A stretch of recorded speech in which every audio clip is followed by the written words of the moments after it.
depreciación mensual 15.000 dividido entre 10, ¿no?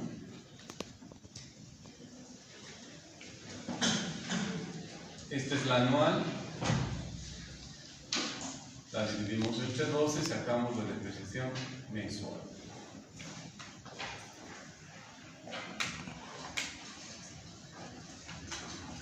Y luego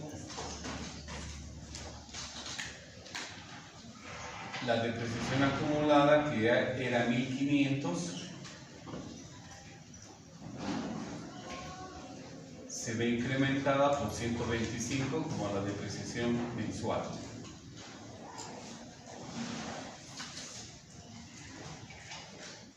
Y ya.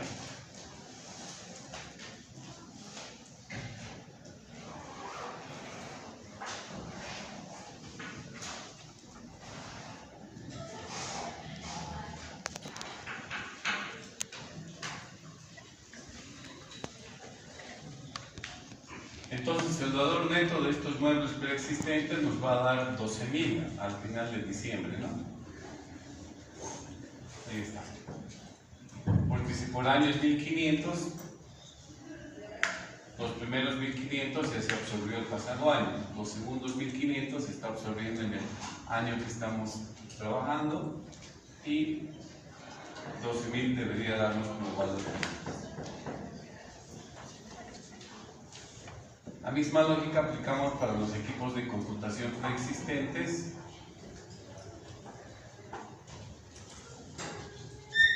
Tenemos 8.000. Y como podemos ver, su depreciación acumulada también es 2.000. Significa que 8.000 se divide entre la vida útil, que es 4 años, entonces hay una depreciación anual de 4.000. ¿Qué hubiera pasado si ahí tuviera 1.000 nada más? En vez de menos 2.000, hubiera colocado menos 1.000 como depreciación acumulada. La depreciación hubiera sido cada año. No. Si en el balance histórico hubiéramos tenido el valor de menos 1.000 en vez de menos 2.000 la depreciación acumulada. ¿Qué significa eso? Que lo hemos dado de alta el año pasado, pero no en enero, sino desde julio. Solo hay depreciación de 6 meses. Y si hubiera sido 500, significa que no se ha dado de alta en julio, sino se ha dado de alta en octubre. Solo hay depreciación de 3 meses.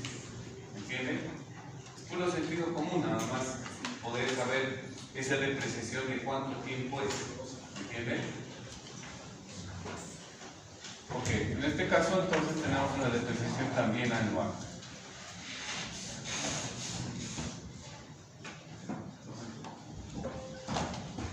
Lo que hacemos es dividir los 8.000 entre la vida útil de los equipos de computación, que es 4 años, y de ahí sacar su depreciación mensual. Y esa depreciación mensual le sumamos a la depreciación acumulada que ya tenemos.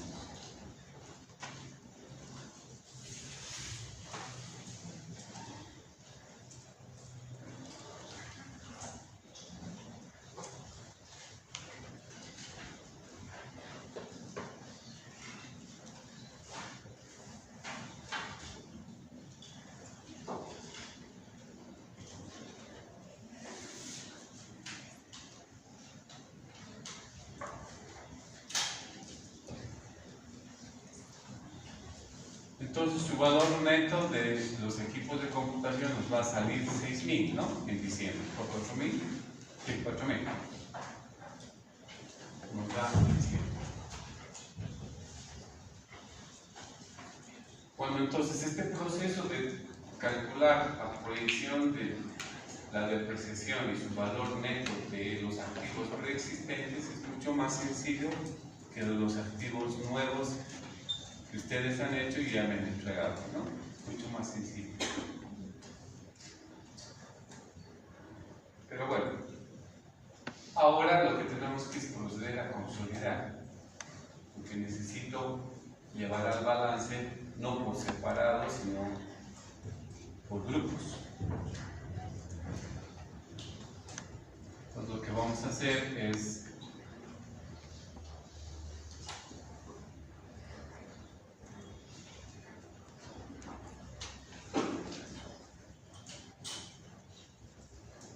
que vamos a poner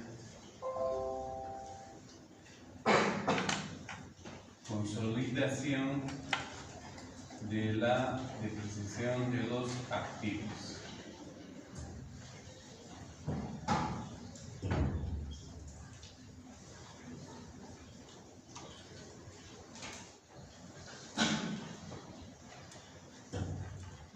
Y vamos a abrir tantos grupos de activos como activos tengamos.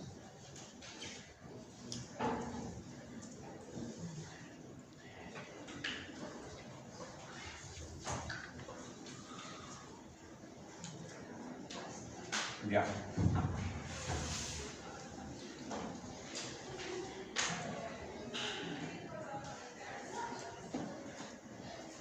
Ok. Entonces empezamos a consolidar que no es otra cosa que sumar. Sumamos valores brutos, sumamos valores de la depreciación acumulada, valor neto y su depreciación.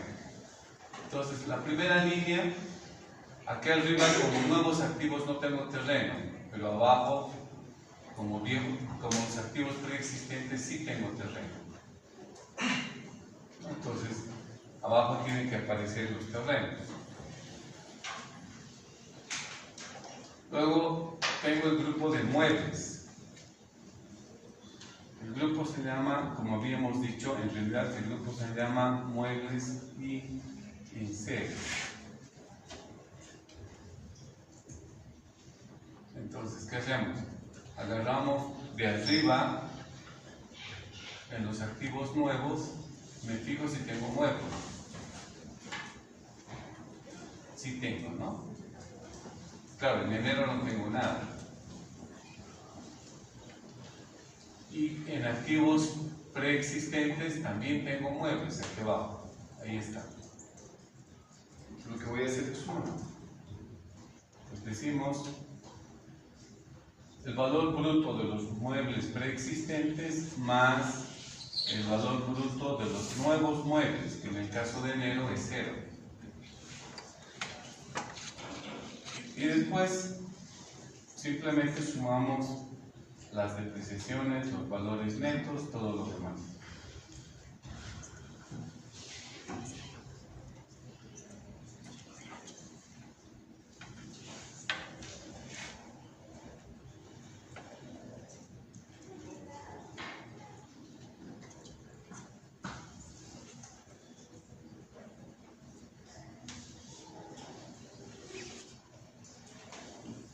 Y en las impresoras, el grupo en realidad se llama valor bruto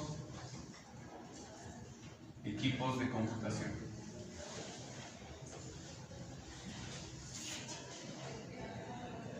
Ahí tenemos que meter impresoras y computadoras en uno solo. Entonces buscamos si tenemos ese tipo de inversión prevista en el año.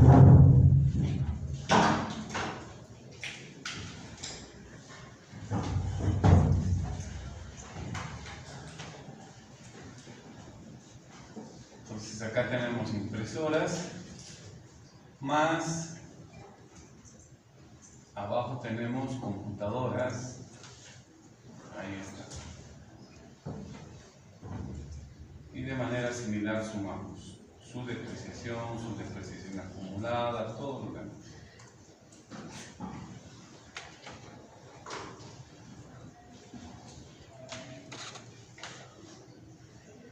Luego, en motocicletas, en realidad el grupo se llama valor bruto equipo de transporte. Aquí entran vehículos y entran motocicletas. Entonces nos fijamos en los activos nuevos. Si tenemos motocicletas, sí, y a eso le sumo los vehículos.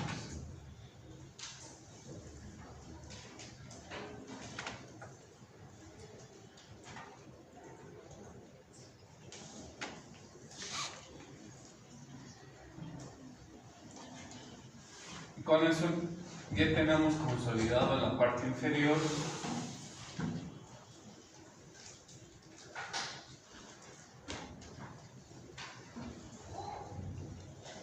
todo lo que significa activos fijos mes a mes. Ya el resto, como estamos trabajando en Excel, se hace sencillo porque simplemente es copiar al resto de las celdas. Ya nos ha dado sus saldos a diciembre de cada año de cada uno de los activos, ¿no? Ahí está.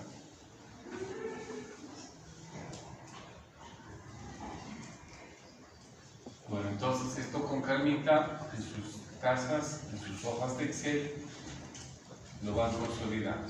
Primero proyectan, como hicimos ahora, la depreciación de los activos preexistentes. Ya ustedes ya lo tenían como tarea la depreciación de los nuevos activos y simplemente ahora es consolidar. Lo importante, chicos, es que aquí estamos jalando una línea donde le vamos a poner total de la depreciación anual.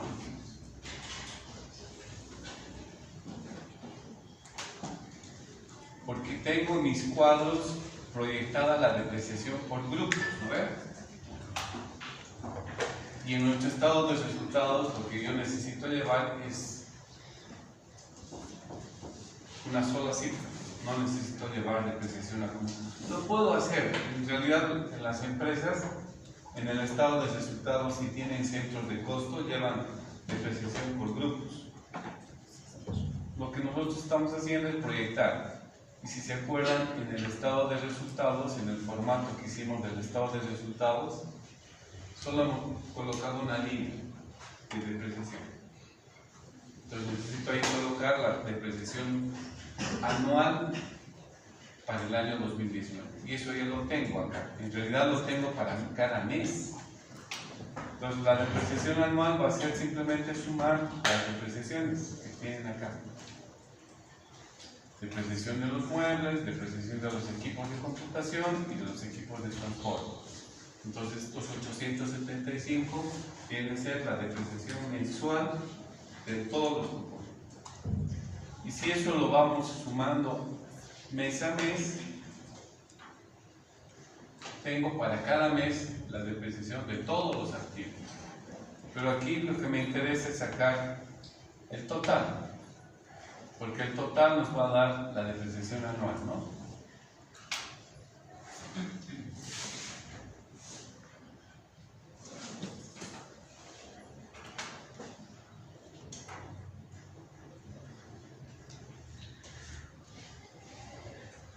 Entonces la sumatoria de toda la fila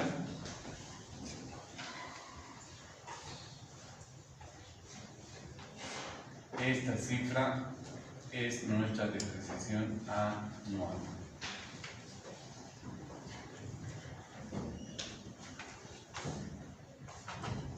Y estos 15.417, ¿dónde lo llevamos? A nuestro estado financiero que se llama estado de resultados, donde vamos a colocar en esta parte donde dice depreciación los 15.417. Entonces, si se fijan, ya estamos llenando línea por línea, en base a los cuadros de sustento, los componentes del estado de resultados. A esta altura, entonces ya podemos decir, por ejemplo, que la sumatoria de suma de costos y gastos viene a ser 81.469. Y el resultado operativo es la resta entre los ingresos por ventas menos los costos y gastos. nos da 42.000.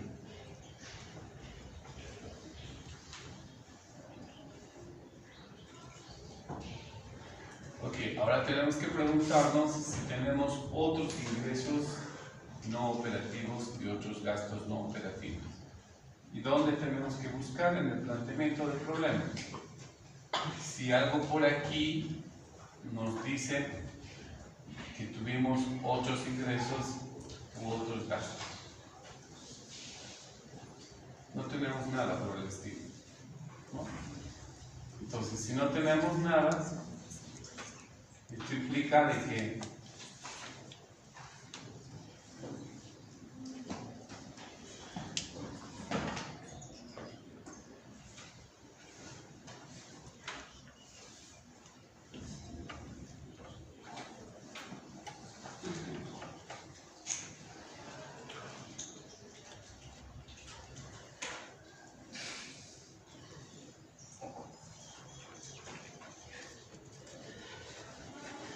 esas dos pilas que son de otros ingresos y otros gastos, no va a haber ninguna cifra. Bueno, siguiendo en el listado de resultados, otra línea que va a aparecer son los costos financieros. Y eso deriva de las deudas. Entonces tenemos que fijarnos en nuestro balance general histórico si esta empresa tiene deudas.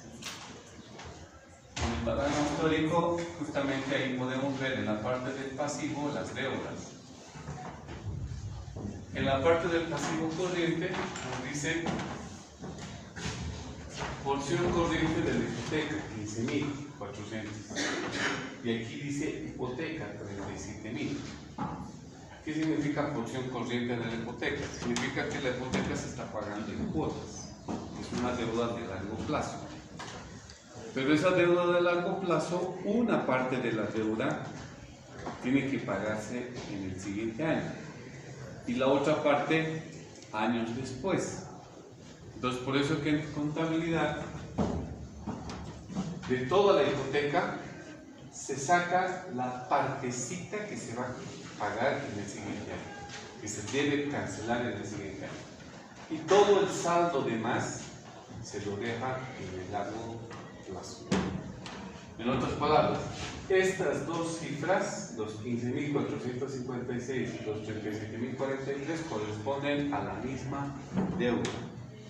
¿Para qué se la descompone? Por fines de exposición. Se la descompone para decir, esta parte de la deuda se va a pagar este año. Y esta otra, después, en periodos mayores a 1. Entonces ahora lo que tenemos que, estamos programando el balance para el siguiente año, ¿verdad? Entonces para el siguiente año tenemos que hacer igualito. Una parte de la deuda llevarla al corto plazo, como deuda de corto plazo, y otra parte de la deuda dejarla en el largo plazo.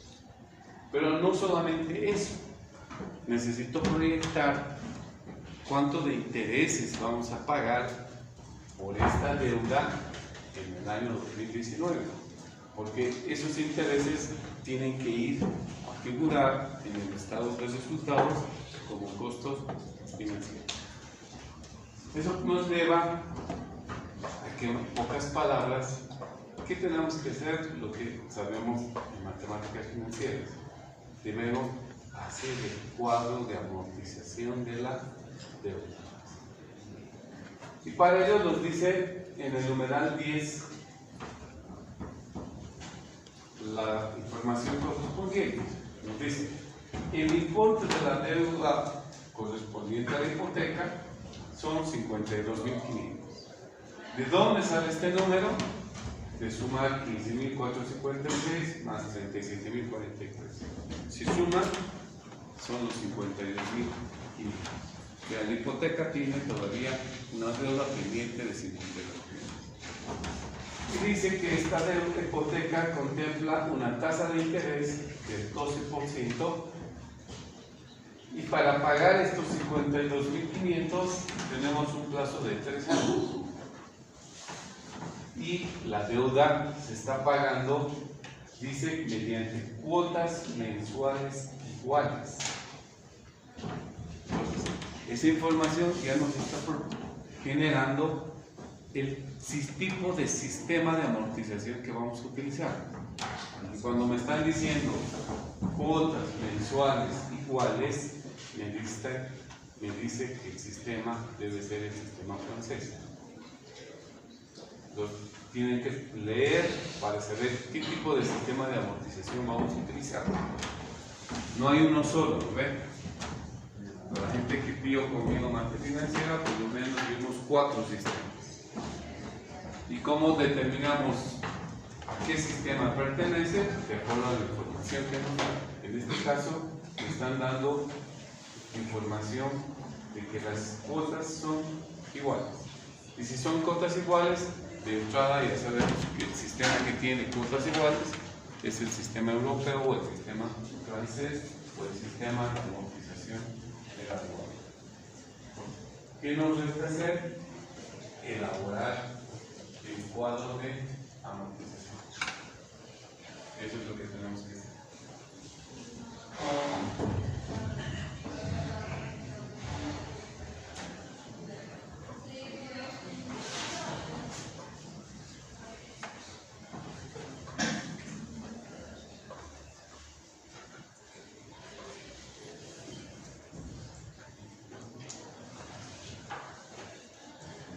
Entonces, estábamos acá, ¿no ven?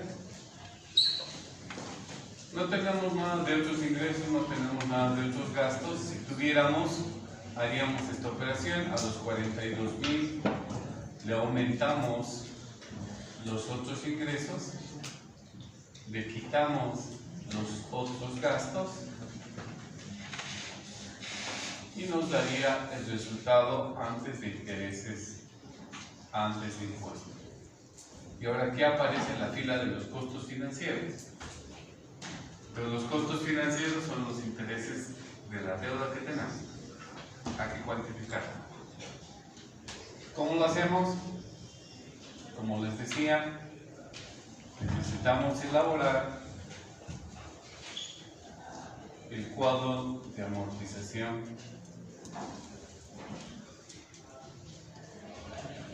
de la hipoteca.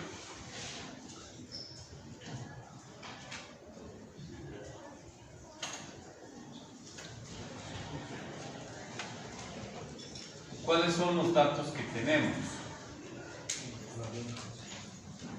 El capital,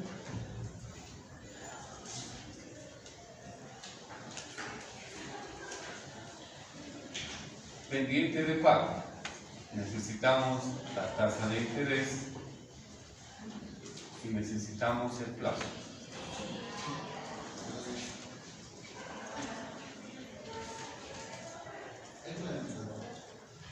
¿Cuánto es el capital pendiente de pago? Eso sacamos del balance. Y en el balance ya tenemos las cifras donde decimos el total de la deuda pendiente son estos 15.000 que hay que pagar en el corto plazo más 37.000 que hay que pagar en el largo plazo. Y eso nos da los 52.000. Tasa de interés, eso sacamos de acá, del planteamiento, dice 12% y plazo 3 años, con cuotas mensuales.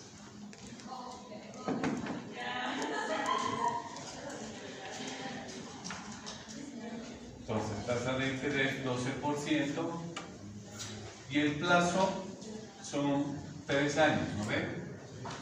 Pero se está pagando de manera mensual. Entonces, ¿cuántos periodos voy a tener? 36 meses, que sale de multiplicar 3 años por 2. Ok. ¿Qué necesito calcular? Lo que necesitamos calcular es la cuota mensual.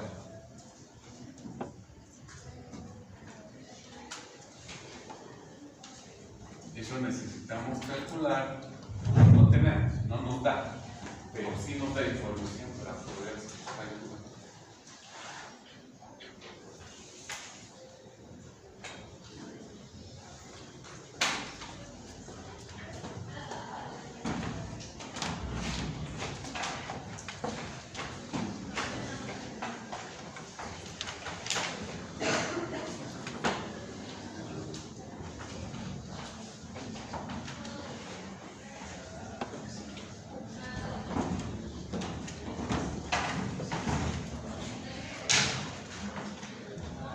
Entonces, cuando se veía matemáticas financieras, habíamos visto un tema que se llama anualidades.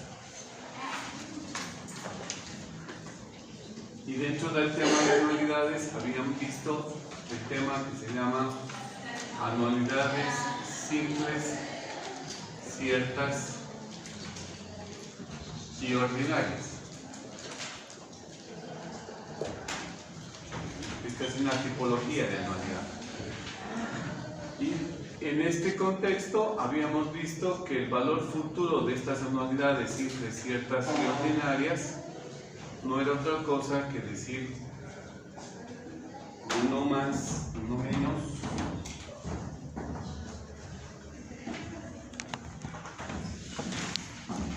uno más i elevado a la n menos 1 sobre i. Y nos habían dicho que el valor actual de este tipo de anualidades era R1 menos 1 más i elevado a la menos n sobre i.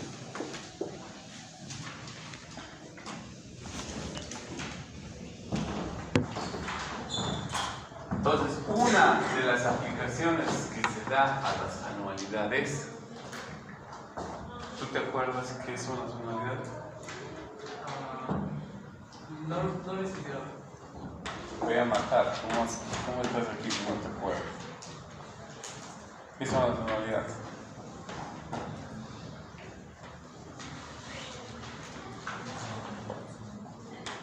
Habíamos dicho que las anualidades son pagos iguales hechos en tiempos iguales. Entonces, una de las aplicaciones de las anualidades se llevaba al campo de las amortizaciones de deudas. Y decíamos, hay un sistema que se denomina el sistema de amortización gradual, popularmente conocido como el método francés o el método europeo.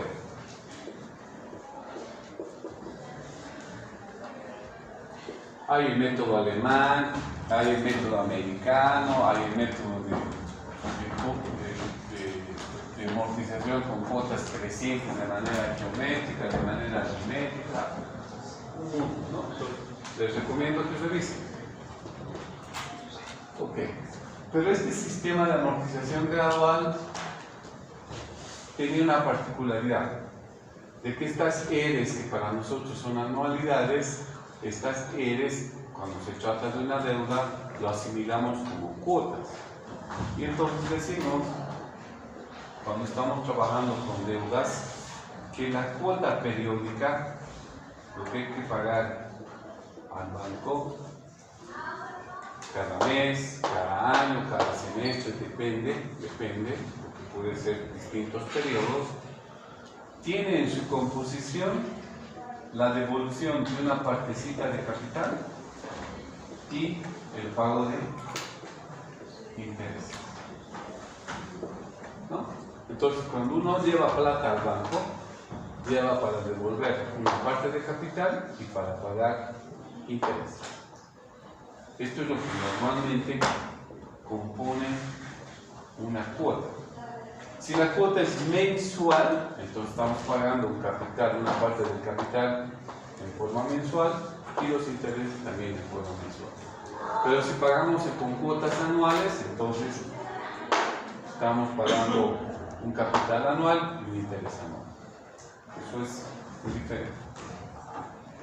A partir de aquí, también ya hemos presentado en matemáticas financieras, y que el caballero no se acuerda, los llamados periodos de gracia. En los periodos de gracia no son otra cosa que los periodos de espera que hace el banco. Cuando uno dice periodo de gracia, significa periodo de espera. Entonces el banco puede decir, ok, tu cuota no va a comprender el capital y me vas a pagar solo intereses durante un tiempo determinado. Entonces eso significa que el periodo de gracia es para el capital. La gente no paga capital y sí paga intereses. no significa que se le perdona la deuda, le está esperando. Termina el periodo de gracia, entonces recién se vuelve a pagar capital e interés. Y el caso más extremo, muy poco aplicado en la banca comercial, y sí en la banca de segundo piso o las bancas que apoyan al sector productivo, les pueden dar periodos de gracia tanto para el capital como para los intereses. Entonces uno del banco les dice, no te preocupes, durante 2 años no vas a pagar nada, pero eso no significa que no cueste, porque les van a cobrar interés. Pero bueno, son variaciones que en este momento no tiene sentido entrar a hablar, porque esto se supone que se ve matemáticamente. ¿Qué es lo que me interesa? Me interesa es agarrar este sistema de amortización gradual, donde habíamos aprendido a hacer cuadros de amortización, y utilizar este método aprovechando esta fórmula, la fórmula del valor actual. Utilizando esta fórmula donde esta R va a representar la cuota, y en el ejemplo va a representar la cuota mensual. Entonces, ¿cómo calculamos a partir de esta información el valor de la cuota mensual con el método francés, con el método de las cuotas iguales? Utilizamos esta. Y esa fórmula me dice, el valor actual, ¿cuánto es? El valor actual viene a ser la deuda que ustedes tienen. ¿Cuánto debe la deuda? Entonces, nosotros vamos a decir, debemos 52.500, ¿no? Sí, sí. 52.500. Y eso es igual a unas cuotas que no sé cuánto tengo que pagar, pero sé que son mensuales. 1 menos, ¿tengo la tasa de interés? Sí, 0,12. Pero esta es una tasa de interés anual. Y mis cuotas son mensuales. Entonces la tengo que dividir entre 2.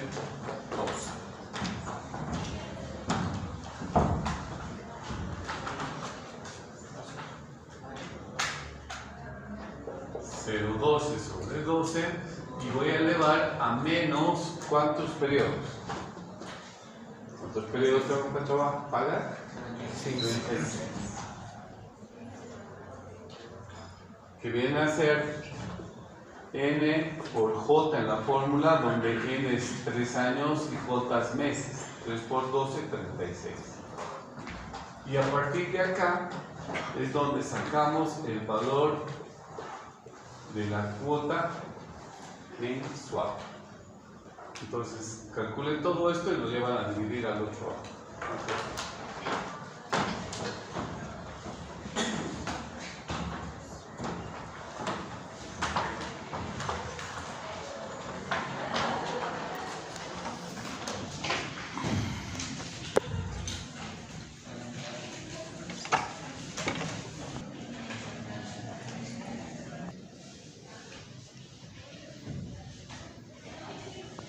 Entonces, ¿cuál es nuestro cuadro de amortización? Nuestro cuadro de amortización, ¿cuántos periodos va a tener para empezar? ¿Cuántos periodos?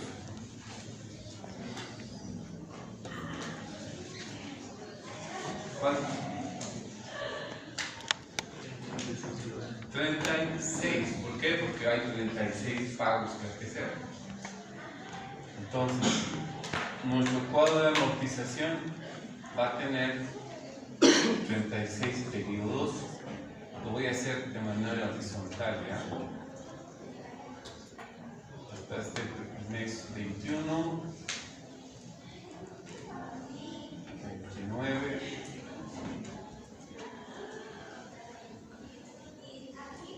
36.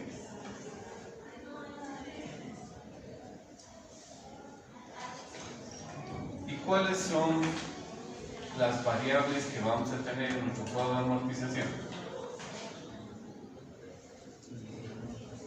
Aquí vamos a colocar la cuota mensual.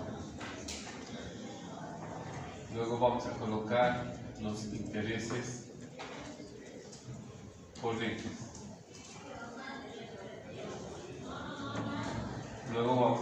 colocar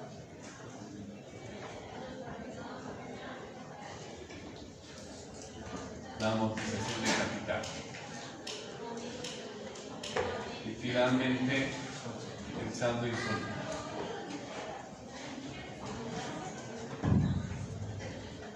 En este cuadro vamos a observar cómo secuencialmente la empresa va pagando su deuda en esta medida.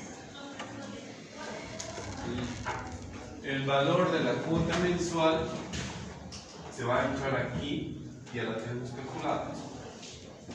La característica es que esa cuota mensual es igual, porque el sistema que hemos dicho, el sistema que está planteado dice mediante cuotas mensuales igual.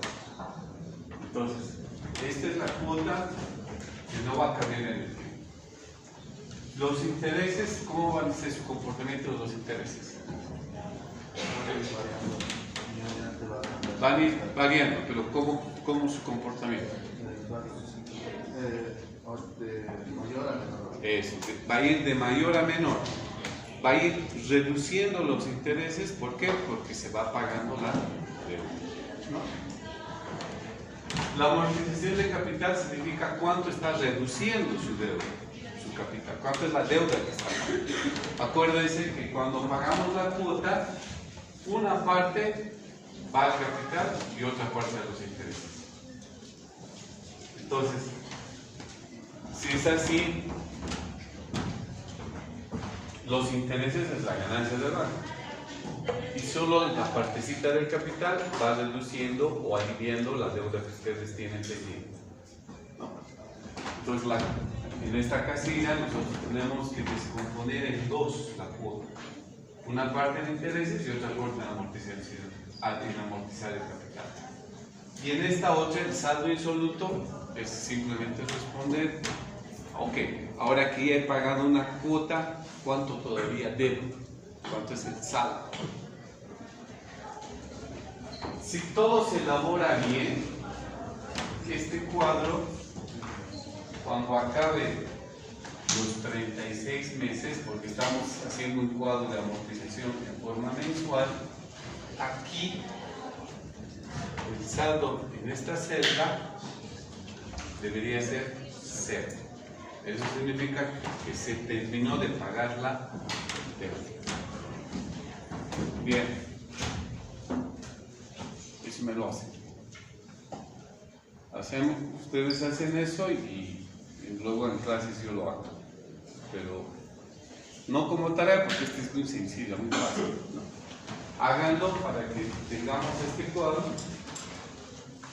Y en base a este cuadro después les voy a enseñar cómo vamos a llevar, qué saldos los vamos a llevar al balance proyectado que estamos haciendo en la parte del pasivo corriente y la parte del pasivo no corriente.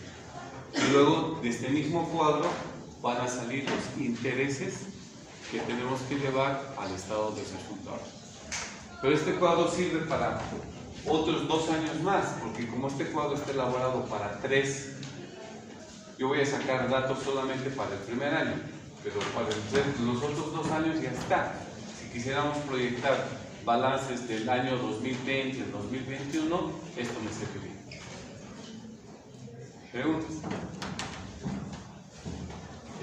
Pero si como estamos trabajando con proyecciones de dinero, no hacemos la parte de actualizarlo a la moneda que se va a hacer en el año siguiente.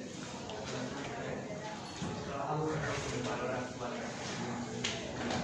Estamos trabajando como si estuviéramos trabajando a valores constantes, no a valores corrientes. Pero no estamos actualizando ni los activos, nada de eso. Si no, tuviéramos que generar una cuenta que se llama ajuste global de capital. Ajuste por inflación y tenencia de bienes. No estamos haciendo. Y en realidad ahora ya no se está aplicando tampoco. Hace un par de años atrás ya el Colegio de Contadores ha dicho que dejemos de utilizar y presentemos los estados financieros sin su actualización. ¿Está claro, chicos? Entonces, elaboran este cuadrito, A mí me interesa sobre todo las cifras correspondientes a un, pero complétenlo, hacerlo en Excel 5 minutos, no más.